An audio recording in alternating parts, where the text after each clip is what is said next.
Well, hello everyone. This is Singinlisa, and welcome to another Focus podcast. I'm so excited that you're here. And of course, as always, I am praying that you and your family and loved ones are well as we continue together fighting through this pandemic. We are going to make it, but we have to take precautions, follow the rules, pray much, and do what we have to so that we come out on top.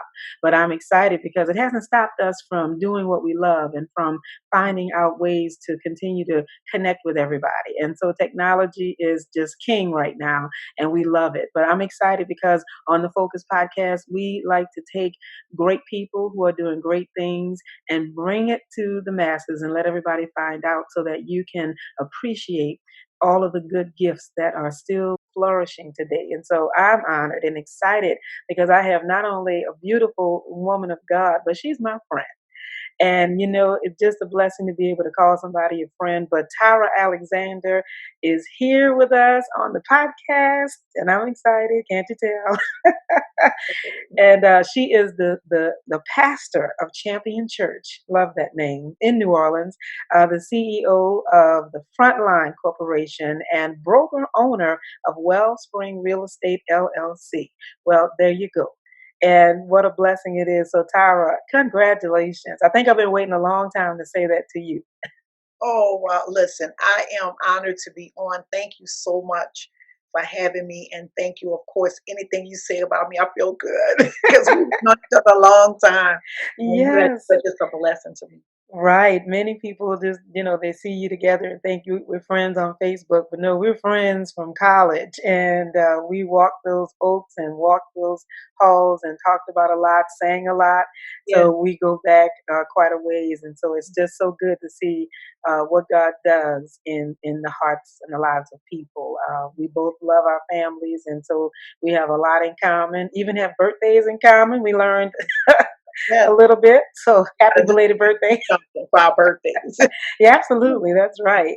And so yeah, a lot of things to celebrate, a lot of wins in your life. And many people always see the light shining, but you have both sides of the story. And so I Yeah. love being able to share that because some people need to know that it's not always a glorious situation.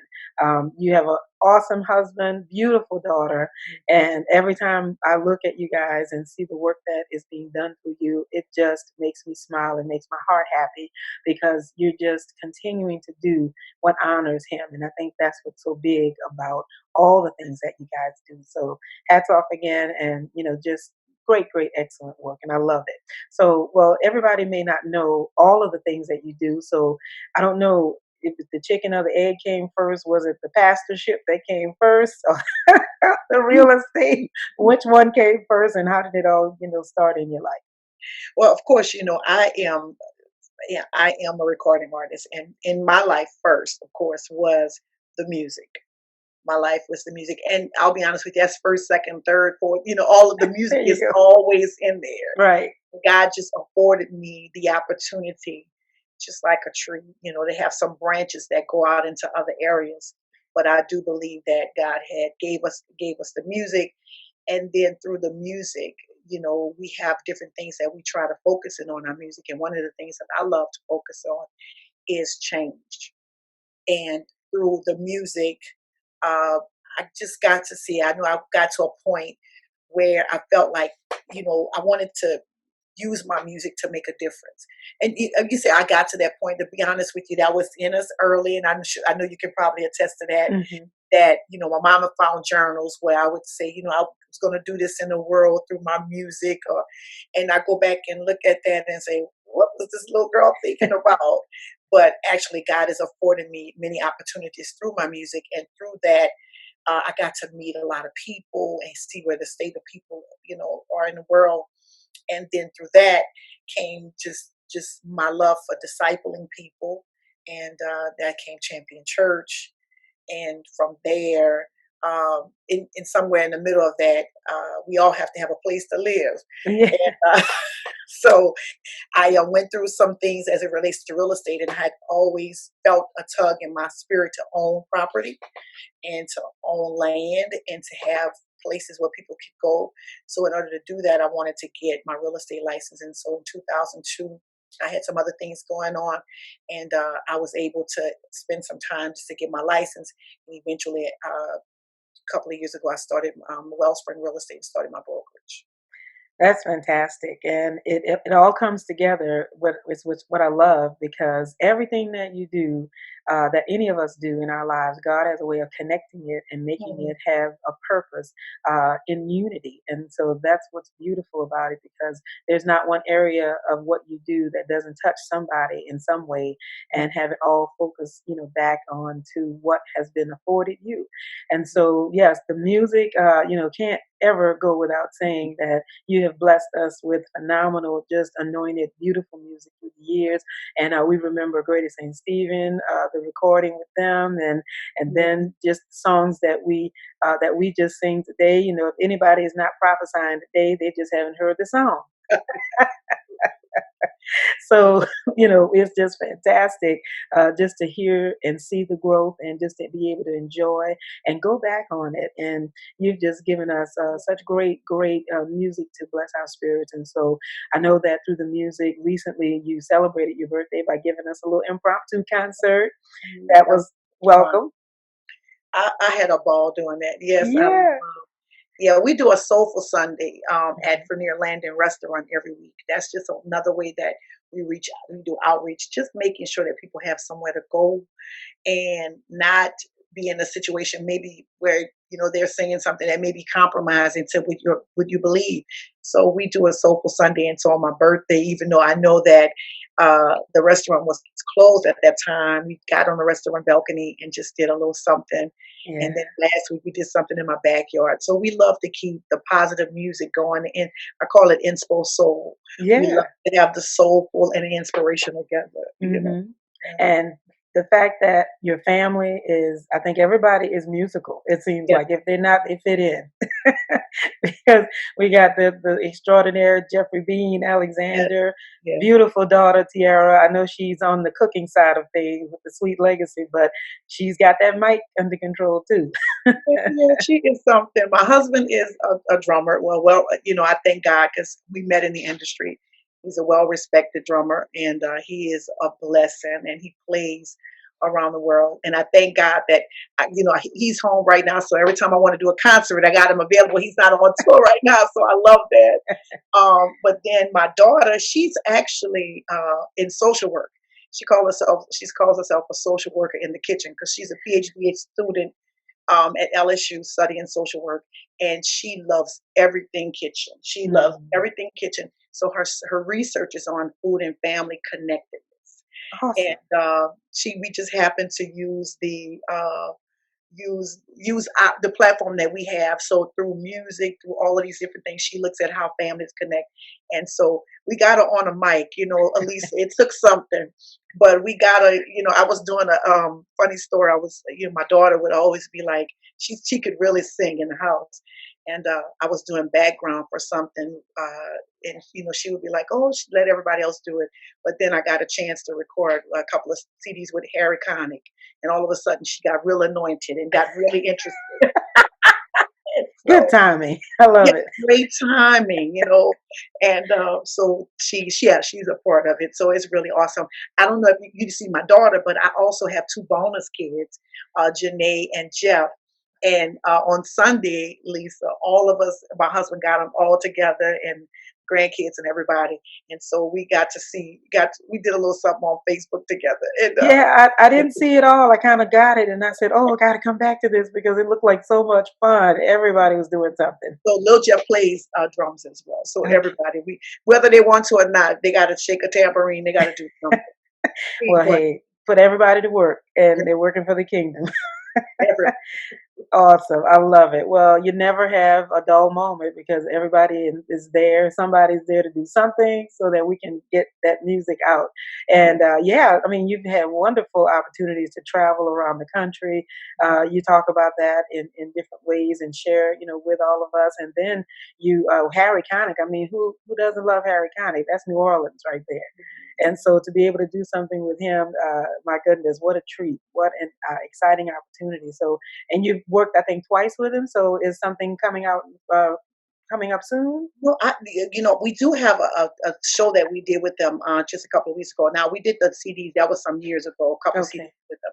But what we have coming up is a special that's coming out, I believe, in a couple of weeks on CBS, where the we are there as the choir, a part of a series that he's doing around the country, just really sharing about some of the heroes of Mm, this COVID-19 and mm. people that are on the front line, people we may not even know that's doing some great things. So we got a chance to have a group of people, not just my family, but people from different churches and different choirs or whatever. I pulled them together. Jessica Harvey, a couple other singers. We pulled them together, and we got a chance to do a choir sing with him for Yeah. that show. So, Oh, yeah, so represent New Orleans. We love it, it. we It is. represent, yeah, and the Yeah, kingdom and more than, especially, more than anything. yes. Well, that's exciting and definitely awesome. And of course, being able to do that with all of the music that you have in your experience and background just opens many, many doors and touches many, many people. And so I don't want to overlook the real estate because you've been able to use that to be a blessing to the community. I think I read where you kind of went out one day to do some community service and then y'all been doing it ever since, like 9 years later, right? And right now, let me see, the bio says 9, but right now it's been about 11 to 12 years, and Okay. we have been on Broad Street. We got a chance. We wanted to do a one night.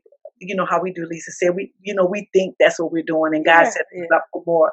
But Mhm. we wanted to do a one night of refreshing, so to speak, for my friends and people I knew that were working in ministry. And this was 2009, January 2009, and I will never forget it. And it was a blessing. It was really just a time of worship and prayer and the word, and we thought that's what it would be. But at the end, we had an offering, and at the end, the monies that were left in the offering gave us enough to do one more night, which Yeah. was another Tuesday night, and so we had that just continued and continued really all the way until last year. And the reason I say that is because this year, what we weren't able to do.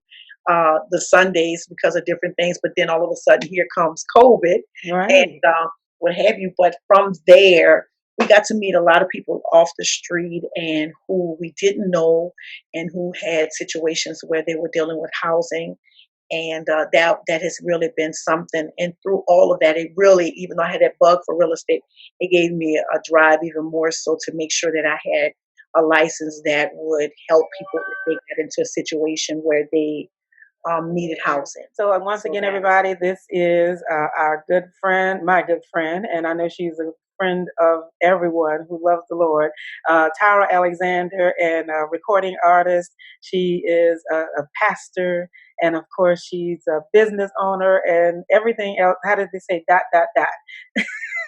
So, and what a blessing to just have so many gifts and not to be selfish. She's not holding them in. She's exposing them, and everybody knows all of the gifts that come through Tyra Alexander, her husband, the ministry. And so we were talking about getting into the real estate. We were talking about the food and how you all were donating and helping to feed and be in the community. But of course, you have the church. So how does that tie in? And when did the church begin? Well, the church became out of the outreach. We started the outreach, like I said, in 2009, and that was supposed to be one day. That's all we thought it would be. Yeah. And that was an outreach to people who were in ministry, kind of working, and all of us were expressing, kind of just burnout in some ways. And so we thought this would be a great way to just you have a night. And from there, we had enough to start to go another night. And from there, it just went on and on until we got to the point where people they were coming in from people. A lot of it was a population where a lot of people were living on the streets, Yeah. and basically a neighborhood like that. And so people started coming in. We started servicing them, and yeah, we wanted to. That night actually was a night of refreshing, and from there, people just started attending from the community. Hmm. From there, of course, the friends, and I'm not going to say my friends, but there were those who were a part who felt like, Tara, there are too many people off the street coming here. We can't come here with those people here. Yeah. And that was a challenge for me because that's the people who Jesus came for. Mm. So eventually, the people who were just say middle class and whatever. They kind of eased out, except those who wanted to help. And then those who from off the street just kept coming. But I kept trying to send them to other ministries because we weren't a church.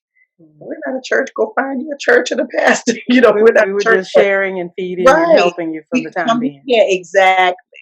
And Mhm. that's what I thought we were doing. And so a couple of years in, it became obvious and not necessarily obvious to me, obvious to them on the street because they started calling me the street pastor. And I kept arguing that I was not. And Mhm. even like I said, other pastors I would talk to, finally Pastor Barry was like, Tyrone, if you're serving 50 people on the sidewalk on a consistent basis and things like that, I think you need whatever, you need to do something about Yeah. this. Finally, in 2012, we made that decision, and in 13, we decided to. We believe it was the Lord leading to plant a church in that community, and so from there, now we have the church in LaPlace. As well. Beautiful, beautiful. Well, it starts with a seed, and you Mhm. definitely did that. And it was obvious to those that something good was in the neighborhood. And so you guys are still there, still blessing people. And then, like God does, He takes that seed and plants it somewhere else. And so the Yeah, growth continues. And so that's exciting. And just a beautiful, strong name, Champion Church. I mean, it's clear cut who you are, and you don't even have to guess about it. Now, I want to jump to what I keep missing every year is the Shiro conference because I don't know what happens with December and January, and then I'm saying, wait, what? right, But right. I love the name and I love what you all do. I get to, check it out after everything is done and look at all of the wonderful work and networking and fellowshipping that you do. So when did the Shiro conference, get born? It happens. Shiro Conference happens every year, January, usually the first weekend in January. It starts the first Thursday. So whenever the first Thursday starts, you'll know from now on. Thursday, Friday, Saturday, Shiro Conference every year. And that came out, it's one of those things that came out of again, coming together with my friends because I wanted to put my smart friends in the room together. And that's literally how it happened. It was like, y'all don't know each other, but they knew me. And so I got them together in a room, Lisa Cation and Jay Brown Russell and Vanessa Reed and Kim Andrews and all of these different people that I knew, Tiffany Joseph, I knew them. They were all had gifts and talents in different areas, but we came together under one roof just to kind of pull from one another and network, kind of like you and I are doing right now. And that's all she was about. It's not necessarily quote unquote an organization or a club or anything like that. But what we are is a network and we work the net. We call our sisters if it's, if I need legal help, I'm calling this one. If I need this, I'm calling that one. And we help one another. And so that's grown through the years. But that just comes from us wanting to share what we know with the other sisters and friends. Well, it's working and doing great things and growing and growing. And I see the results of it because many women are still coming together and you all do some powerful, really personable networking. And you go internal to the woman. I've seen where people are touched and they're healed and they're changed and affected in a way that they wouldn't get anywhere else because of that fellowship. So it's definitely making a difference for a lot of people. And so, keep it going. Let everybody be a shero because Yep. we know that today that we have those as well as as well as our heroes. And Yeah. so, jumping from there, I know that we present day are dealing with a situation that none of us have seen before because we weren't here 100 years ago. But where were you when you first started learning about the movement of COVID-19? COVID-19. It's just unbelievable. Yeah. I believe that week my godmother was in the hospital and I do some work, of course, I work with the team at the Drides YMCA.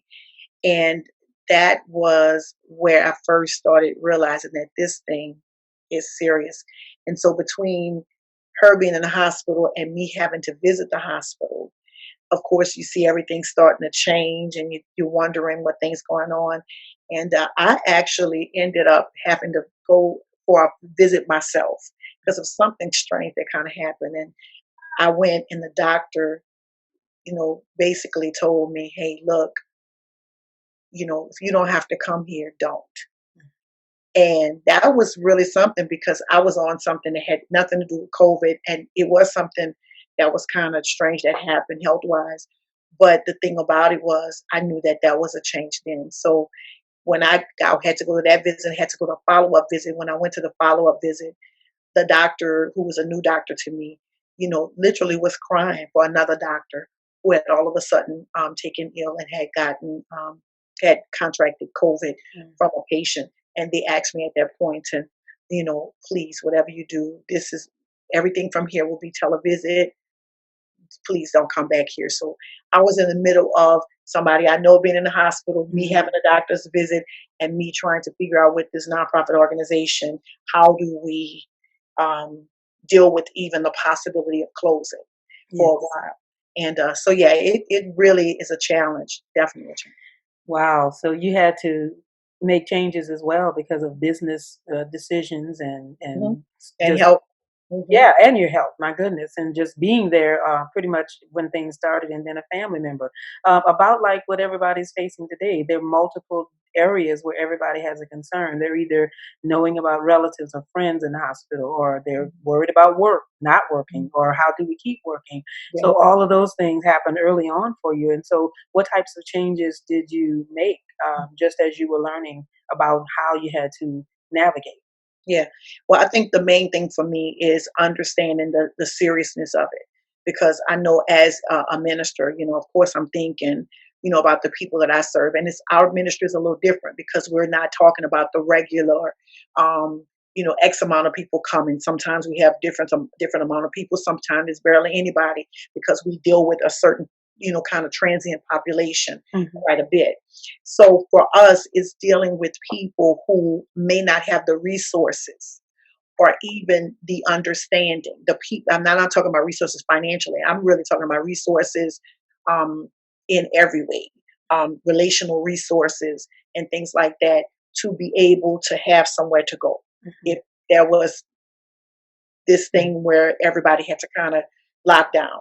Uh, I'm thinking about all of those things. I'm thinking about my mother being out of town. So what I've had to do is really just one of the first things I did was, I know we had the internet, of course, immediately we got on the internet every single day, and that was something that we did early on because I felt that it was fine for the moment. People were kind of dealing with it, and it will be okay if it's a week, but what would happen if it's months and years? Mm-hmm. But we wanted to make sure that we were a voice of consistency and provide them a consistent place to go. That was the first thing we did ministry wise, is to do what we should have done a long time ago, and that is to make sure that we had a consistent voice on the web. That was something. The other thing was to make sure that I had to do differently because I'm though we have these cell phones, and I have mine right here, but we have these cell phones. I don't know anybody's number. Okay.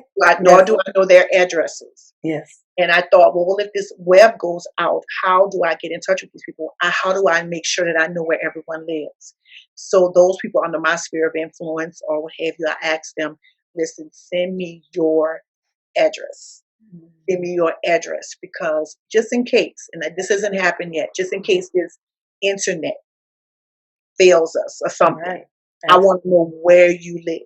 So I Yeah. had to make sure of that. The other thing is I made sure that I had to, ministry wise, is, and I'm talking about ministry and family is all Sure. one, And the other thing I wanted to make sure was that we, people provided emergency contacts, because sometimes you can't, only have this person in your house number. Yeah. But if there's anybody else, let me know just in case Yes. I'm ill and what have you. So we wanted to do that and put those things in place. Besides the fact that we are wearing masks and are very serious about it, and staying home Yes. and staying home. Social distancing, no problem. Yeah, no problem, no problem. Yeah. Yeah, no problem, because it's really, really, I looked at it. I've been looking at it as a time to reset Mm-hmm. and that kind of thing. But I know, and I'm very clear. And one of the things I'm real concerned about right now, if I can just kind of interject, I'm real concerned about is making sure that people who live alone or who don't have family in town or though, whatever the situation is, who live alone, or just that they have the camaraderie and Right. the sisterhood or the brotherhood, whatever it is. Hmm. That has really been my concern, because I think that people, God did not, He does not design this like this, and this really, really um, is speaking to how much people are more isolated than they think. Yes. I mean, Mhm. exactly what you said. It's time for the neighbor to be the neighbor. Mhm. To really know about who is next door, who is down the street, who is by themselves. It's really time for that check so that Mhm. everybody knows where everybody is, because this is critical. It's- And people are being lost, not just to COVID, but because of isolation, because of not having anyone to reach out to or mhm. anyone to come and check on them. So that is great that, that was on your heart to do that, because people need people. Yeah, they need people. We need people. We need each other, and I don't want it. I don't want this to become a situation where we become so me and mine, my four and no more. I don't want this to become a situation where we only think about us. And I think that we have that can go on, because I don't want to give you germs, I don't want to do Yeah, whatever. But absolutely. the truth is that, I know my family and I discussed this over the weekend.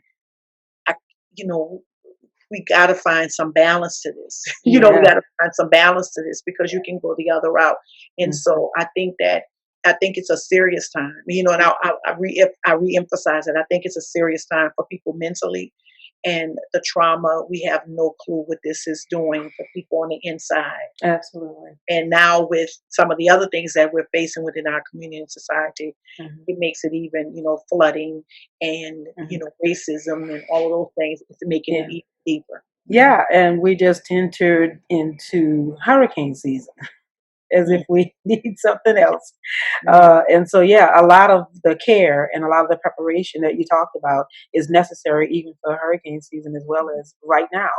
It all ties together in being prepared, in having information, being able to connect to people, and being able to reach out and make a difference for somebody else. And so you're right on track, and I think it's so very important. And you've actually been sharing a lot of that on mhm, your nightly sessions mhm. and meetings where we get to hear you minister. And you've been recently talking about overcoming worry. And I Yeah. know that for many people, this pandemic has just kind of knocked everybody off their boots and, has shocked everyone. And so it's been hard to sort of catch up and get a grip. And in that process, people are having to figure out life all over again, or figure out how to live and how to Mhm, function. And worry is a key element that pops mhm. up because nobody knows what the end result is, That's especially if they're not trusting in a savior who can give us a guarantee right. of peace. So it makes a difference. Yes, it does. It's really a blessing to me, but because I get a chance to share with people, they get a chance to share with me. It's strengthening me. When we think about it, I mean, I'm just looking at right now, people even financially try to. It's one thing about the disease and with the feelings of loneliness, but the other thing is economics and how does this? I love music, I love business, and how does this play into our economics? And how do you or does a person start a brand new journey financially Mhm. in the midst of something like this? So now I believe that my shift, and I felt this strongly this morning, you know, if I Mhm. could say that Sure. very, very strongly this morning, is that we have to, especially those of us who are people of faith, we have to understand that we got to stay ahead. We can't just kind of sit down and wait and see what God is going to say. Now, of course, we do have to stay and wait and see what God is going to say. But when He Mhm. says move, we have to move and Right. act, and we have to create, and we have to make sure that we are on the side of productivity, so that we can be our brother's keeper. Because when all of the world's programs run Yes. out, you know, you want to make sure that you have shifted and you have prospered in the midst of famine, so that you Amen. can be a blessing on the other side. That's so true. That's what everybody's been finding out. And so I think that what has made the difference between this and a Katrina and 100-year-old pandemic is the technology. We have a great opportunity to jump on board of what is right in front of you, what is at your fingertips. If you don't know it, let's start learning it. If somebody can tell you, ask the questions. It's in two simple words: get moving. So that you can move forward and move ahead and find out where you fit in with Mm. this new way of living. And it's a new normal. Um, I don't know how many people see things going back to what it was, because I think the heightened awareness is out of the roof. And so, I always think Mama taught us a long time ago when we were kids to wash our hands. Mm. And that's half the battle. Would Mhm. have been won a long time ago. So if we go back to what we always knew, Right. I think the basics still make a difference They make a difference in every way, in spiritually every way. and life skills. They make a difference. Every way. Wash your hands. Yeah. Well, and of course, this time that everybody has been homebound and trying to figure out, who they are. Again, you've had time to not only minister to all of us, but you've been able to enjoy writing. Yeah. And so some people, again, finding new things that are happening or picking it up where you left off and getting it done. So you recently shared with everybody that you were so excited about a new book that is coming out, and you gave us a little peek. Yeah, I'm excited about it.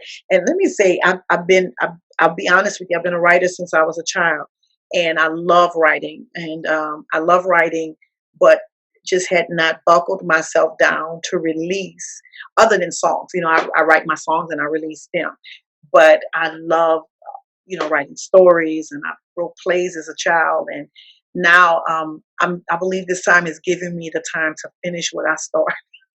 That's one of the things. Yeah. The first thing that I got out of this time, okay, God, I got to finish what I started. Right. And in the midst, I had two books almost written, almost finished, but this book here called Love Without Walls is one that I'm releasing this summer, and I'm really excited about it because it deals with the um, the embracing church or embracing faith, unusual places, and how God uses different kinds of things to reach people. He goes beyond the barriers that men have put up to make sure that he reaches into hearts.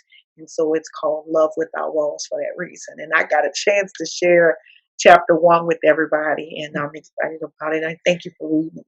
Yeah, and I was gonna say I got my sneak peek and able to read into it, and I was trying to look for more pages, but it was wonderful. I'm looking forward to what is coming. And the part I loved is in the very beginning, how you shared about being able to travel and sing and have these experiences that God has afforded you. But in that moment, I love how stories come where you think you're just meeting somebody and you meet this person who is absolutely, determined to hear you sing. But Mhm. out of it all, you discover in the area where you were that the church was closed. And so, fast forward, here we are. Our churches are closed. Mhm. And when I saw that analogy, I thought, man, here you are again facing something that does not seem possible. When would we ever think, when there's a church on every corner, that Mhm. a church would be closed? And so we're having to realize, as many people know and some who don't know, that we are the church. Yeah. And so some have already made it clear the church has never been closed, because we are still alive, walking around, being able to deliver the message. But to have a building not be what we were accustomed to it Mhm. bringing us, the joining together, the community, all of that has changed. And so that resonated with you in a very special way. Yeah, it did. I when the Lord showed me, like I said, in it was early '90s when I had that experience that you're talking about in Switzerland, and here I am in this beautiful place, and the lady hitchhiked to see me sing. She hitchhiked, and I'm like, I love me, but why? Would I hitchhike? I would not.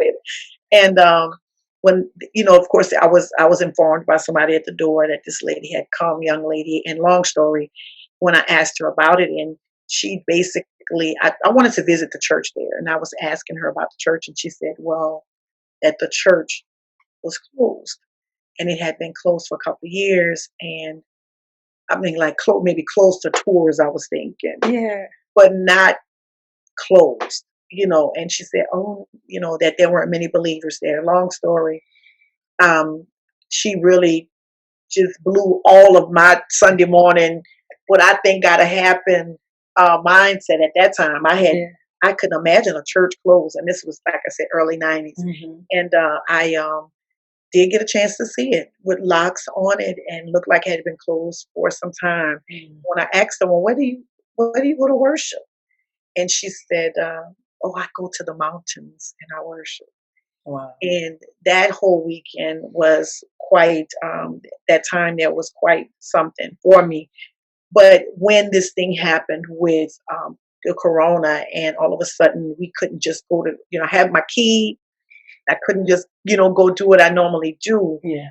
It really got to me because, it just reemphasized, as you just said so beautifully, it reemphasized even the more the importance of discipleship and of us being the church. Hmm. The building is one thing, but it was crazy because I had been telling um, people in our ministry that said, come springtime, y'all might catch me on the lake Hmm. because we got to get out of this building. We have a really nice facility, and I thank God for it. But the truth is, many times when I would go to do Soulful Sunday, which was like 2:30 in the evening at the restaurant, there would be more people in the restaurant, Yeah.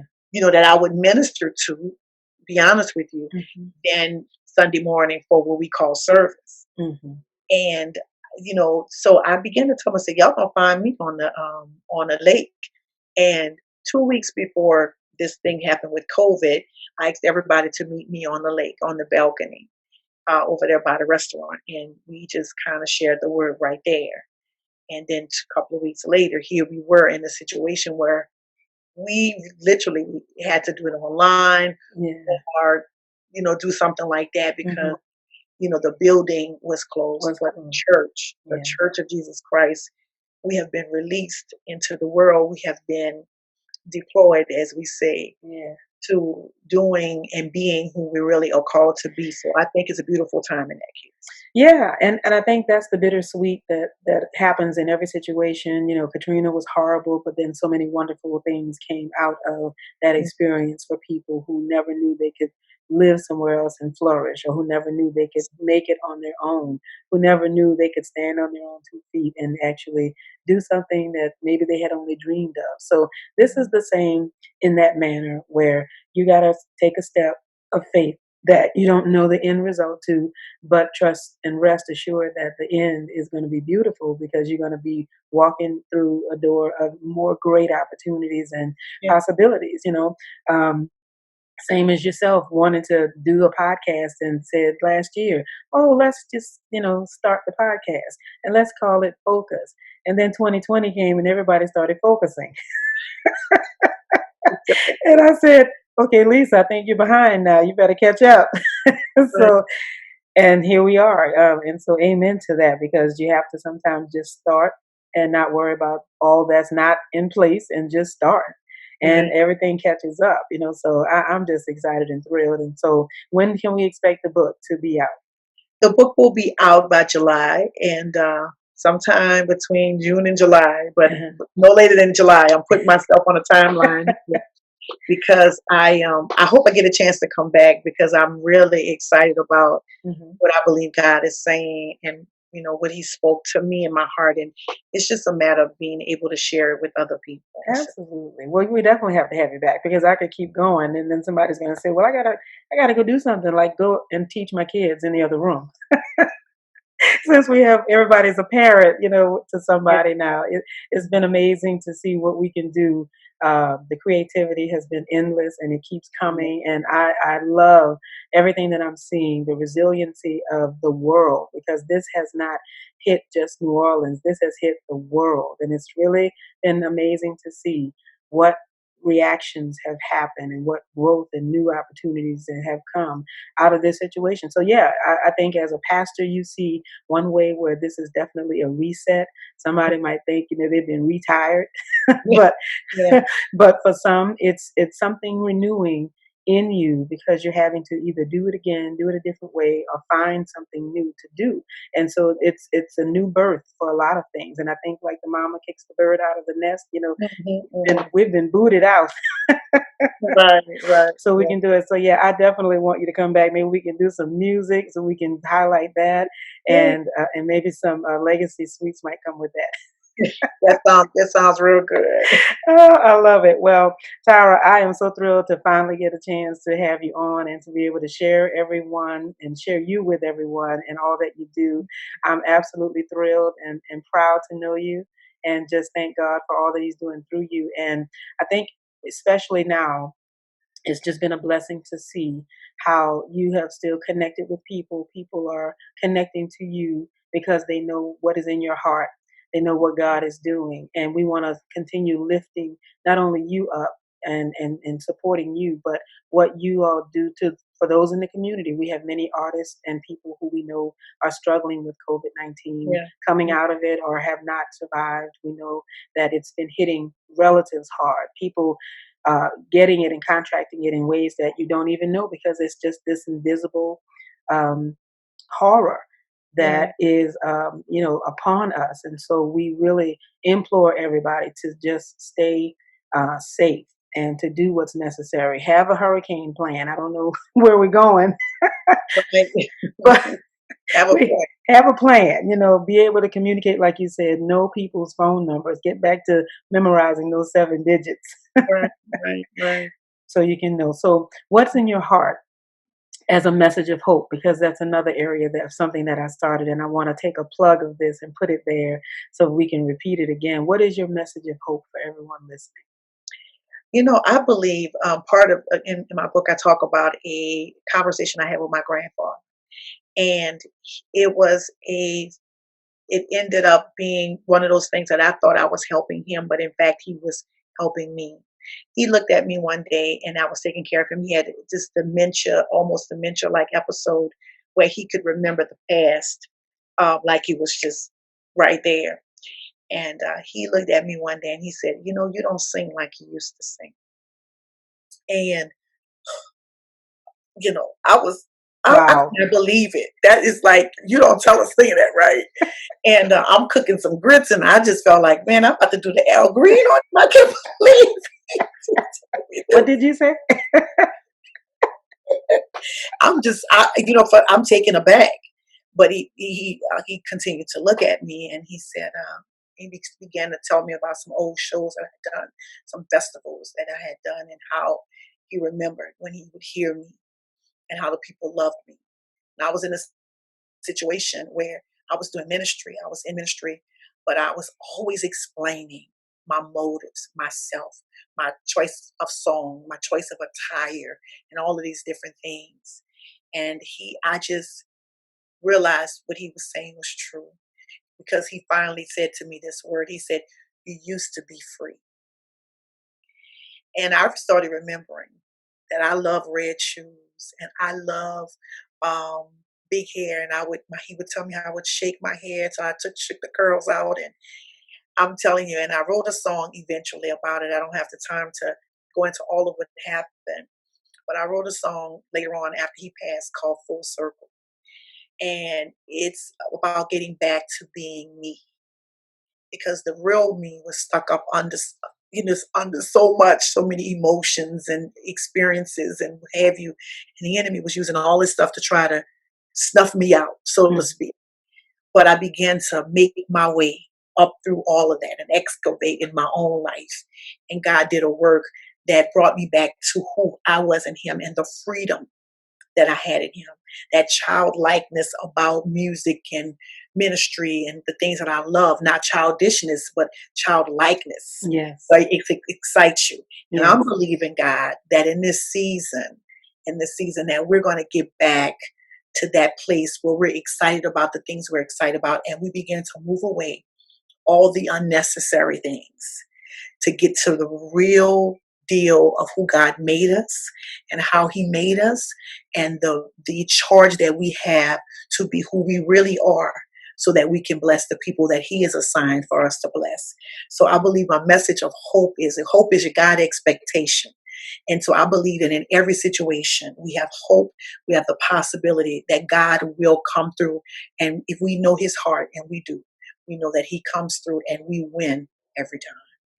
Oh, yes, absolutely. Well, I love that. And, I know there were lots of things I wanted to mention, and you reminded me when you spoke about the hope and how and what he said to you.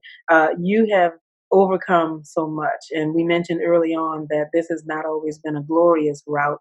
You've had to experience some challenges and some tough times. And I think you said one time, doctors told you that you actually might not sing again Mhm. because of something that you went through, and we didn't get to share that, but I want people to hear that overcoming story. Well, I was diagnosed in 2012 with thyroid cancer, and for a singer, people say, "Well, thyroid, people get for a singer for anybody to do something in your Yes. throat is a big deal." I was the child when I had a sore throat. Finally, the doctor, when I was a little girl, wanted to take out my tonsils. So they come back and ask me, "Is your throat hurt now?" I would say, "No," because you were not going to operate on my throat. And Right. so when I got to be older and I only want to operate, and they began to tell me it was thyroid cancer, and God is so good. Our grandma used to say, he'll keep you from dangers seen and unseen. And we just hear those things when we were little. But I'm here to tell you it happened, that he Yeah. kept me from danger seen and unseen. I didn't Yeah. see it. I didn't have any symptoms. And here I was now diagnosed. And God is so faithful that he brought me through two surgeries and through even years of recovery. Of course, the cancer is gone. Cancer was gone. They took that away, what have you. But I still had to go through the process of being able to do it again.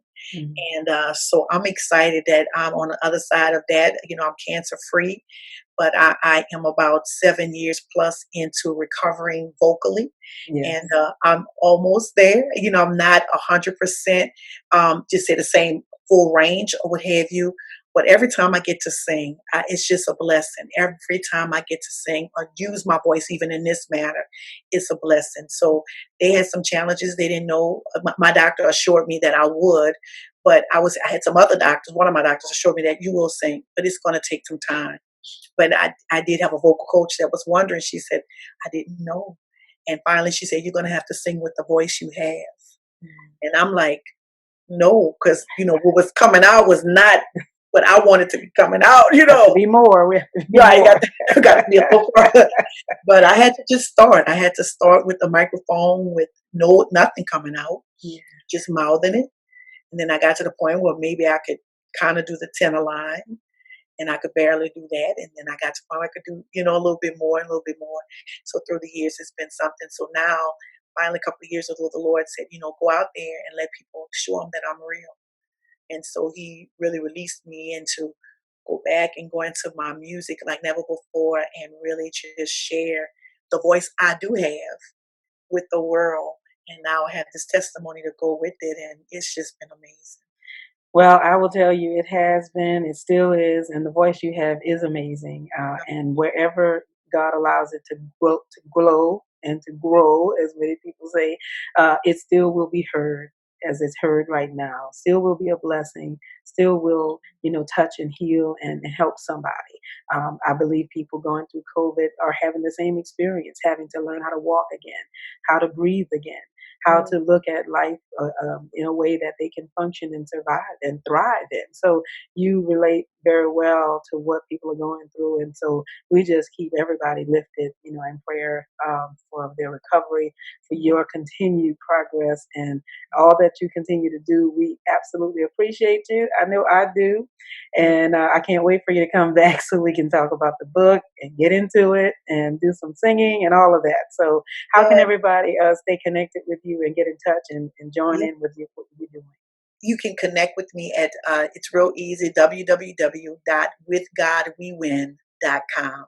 It's real simple. Withgodwewin.com. You can go there to they can go there to the website, and that can give you all of the contact information.